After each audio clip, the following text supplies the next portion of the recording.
ये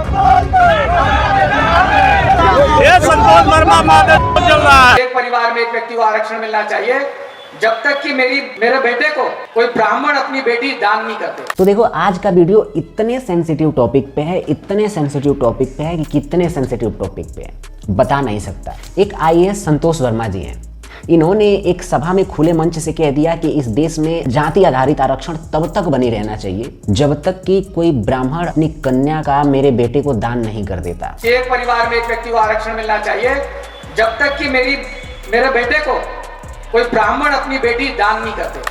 अब देखो, ये शब्द कहने का जो तरीका है ना, वो थोड़ा उटपटांग हो सकता है, लेकिन संतोष वर्मा कहना यही चाहते थे कि इस देश में आरक्षण तब तक बना रहना चाहिए जब तक कि अंतरजातीय विवाह करना आसान ना हो जाए। अब ये बात संतोष वर्मा जी ने कह दिया, बहुत बवाल हुआ।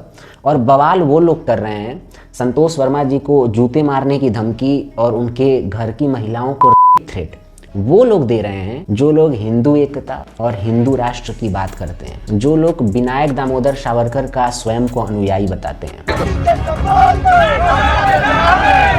ये संतोष वर्मा मादक चल रहा है। सनातनी पंडित का जुबान है तो अरे अगर घरे में इतनी गर्मी में चलाओ ना तब बाबा का लड़का बलाई के रख ले, तोरे पूरे परिवार का गर्मी शांत ना हो जाता बोले बड़ुआ। अब इन्हें इतनी बेसिक सी बात नहीं पता कि स्वयं वीर सावरकर ने भी यही बात कही थी कि इस देश में हिंदू एकता के लिए बहुत आवश्यक है कि अंतरजातीय खान पान और अंतरजातीय विवाह को बढ़ावा दिया जाए। नॉट ओनली वीर सावरकर, स्वामी विवेकानंद, पंडिता रमाबाई, ईश्वर चंद्र विद्यासागर, राजा राम मोहन राय और दयानंद सरस्वती, स्वयं स्वामी श्रद्धानंद जी जैसे महान विचारक और महान समाज सुधारकों ने भी अंतरजातीय विवाह और अंतरजातीय खान पान का बढ़ चढ़ कर समर्थन किया। पंडिता रमाबाई ने तो स्वयं एक दलित पुरुष से विवाह करके का एग्जाम्पल सेट करा और जिन्हें आज हम पूजते हैं। और प्रश्न ये भी है कि आईएएस संतोष वर्मा का कौन से लोग विरोध कर रहे हैं?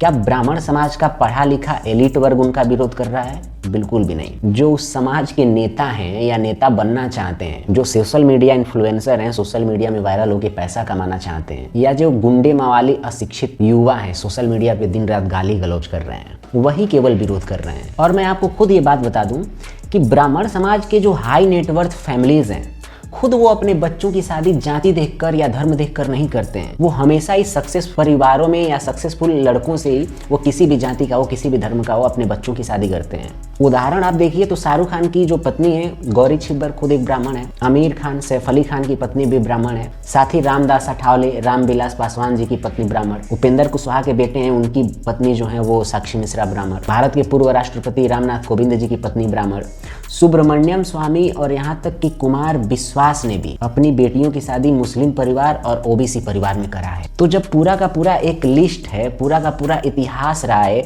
जो सक्सेसफुल ब्राह्मण फैमिली है उनका, जो हमेशा ही अपने बच्चों का शादी इंटरकास्ट मैरिज या इंटर रिलीजियस मैरिज करते हैं, तो फिर ये लोग विरोध क्यों कर रहे हैं? तो समझिए, विरोध पढ़ा लिखा एलिट ब्राह्मण नहीं कर रहा है इस बात का। हाँ, कहने का तरीका गलत हो सकता है, लेकिन संतोष वर्मा जी ने जो बात कही थी वही बात स्वयं पंडिता रमाबाई ने, स्वामी विवेकानंद जी ने, स्वामी श्रद्धानंद जी ने और यहाँ तक कि विनायक दामोदर सावरकर ने भी कही थी। अंतरजातीय विवाह होना चाहिए, और जब तक अंतरजातीय विवाह इस समाज में नहीं होगा, ये समाज हमेशा जातियों में विभिन्न प्रकार के बटा रहेगा, बाहरी आक्रांताओं और विदेशी ताकतों के प्रति हमेशा कमजोर रहेगा ये समाज, गुलामी की कगार पे रहेगा ये समाज। तो इस समाज के पढ़े लिखे एलिट वर्गों को ये तय करना होगा कि आखिर इस समाज को क्या दिशा दिया जाए। अब कमेंट बॉक्स में बहुत आकर के मुझसे भी बहुत तरीके के सवाल करेंगे, तो उनको मैं क्लियर कर देना चाहता हूँ कि यदि भविष्य में मेरी शादी होती है, जो शायद होने वाली नहीं है क्योंकि मैं करना नहीं चाहता, लेकिन होती है और मेरे बच्चे होते हैं, तो मेरे तरफ से उनको पूरा छूट होगा अपना लाइफ पार्टनर